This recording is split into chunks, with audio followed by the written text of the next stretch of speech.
Hi guys, this is Drexraptor and welcome back to the channel. And for this video, we'll be doing a quick review of the Rakk mechanical keyboard. This is one of the releases of Rakk na medyo budget friendly. So it's the less than 1,000 pesos suggested retail price. But I only bought it for around 335 to 336 pesos. So budget friendly talaga. This was included in the 11/11 sale, so if meron pa silang sale next time.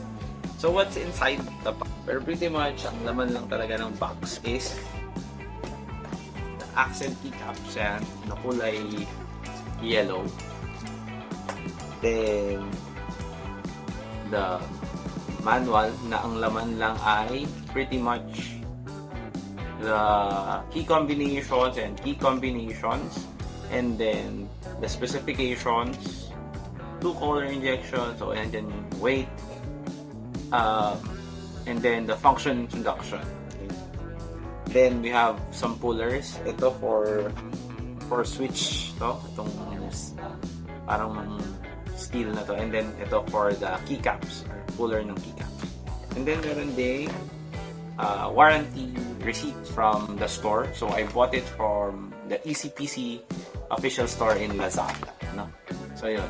So bakit hindi sa Rakk? Hindi ko rin alam. Mas mura ng 2 pesos dito sa ECPC. So pretty much yun. Kung gusto niyo bumili sa kanila, kasi legit yan, ECPC. And by the way, doon ko din pala nabili tong wireless mouse ko sa Rakk, sa ECPC din. So medyo, but I've been using this for 2 years now, so pretty much it's a great buy. I got it from, so ang kulay na pinili ko ay kulay ba to? So gray and black. So mapapansin nyo, yan, kompleto naman siya. Okay? So kompleto naman siya yung mga essentials na keys. So we have, and then the number pad or numpad na tinatawag. So the reason why I get this 96 kasi it's because of the numpad. Because of the nature of work din namin, kailangan yung numpad. Inisip ko din na bumili ng yung mas maliit na keyboard, but the numpad is really one Drexraptor. And for only 335 pesos ito. So yun, then may knob din dito. Ayan, nakikita niyo yung knob niya sa gilid. Probably it controls, in terms of the controls, ang knob niya is for volume and limutan ko yung ibang stuff. Review lang. So, meron din pala dito ang accent ng Rakk yan. Yung Rakk na logo na text for the accent. And then sa likod niya, gawin na natin. Sa likod niya, yung likod niya. Wired to guys, wired. Hindi siya wireless. Wired. Then, may stand dito. Pretty much para naka-elevate, para hindi masyadong hirap yung viewing. So, frame is plastic. Okay? So, in terms of the key features, yan.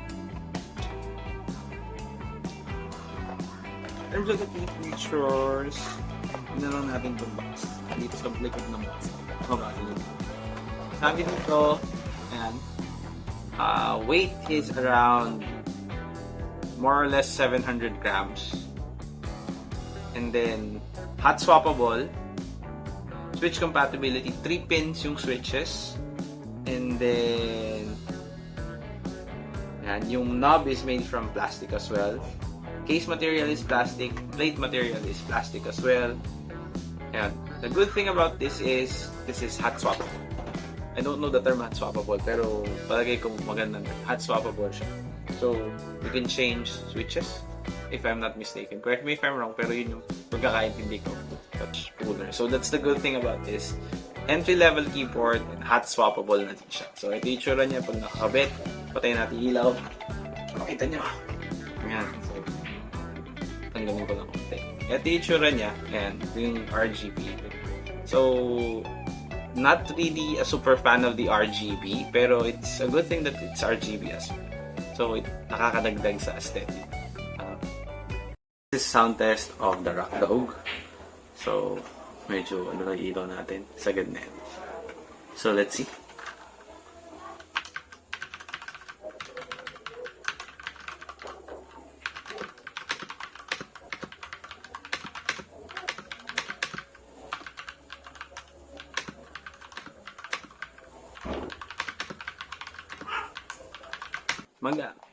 okay naman siya. Magaan siya compared sa ibang mga pero yun. So bahala na kayo if you wanted to purchase one of these, but this is my first mechanical keyboard, so I think I'm very happy with my purchase. And so check nyo lang yung hindi ko naman sinasabing lalagay ko na lang din yung link kung gusto niyo mabigay, pero it's not an affiliate link, it's just a link dun sa Lazada store na binilan ko nitong keyboard. So, yun lang, quick review. And then, I will give another review kapag nagamit ko na siya ng one whole after 7 days or 1 week. And then, kung okay ba siya or wala bang nagiging problema after a week, after 2 weeks, or after ilang weeks na gagawin natin. So, that's it for this quick review of the Rakk budget for only 336 pesos. Mechanical keyboard ka na. So, peace. Goodbye.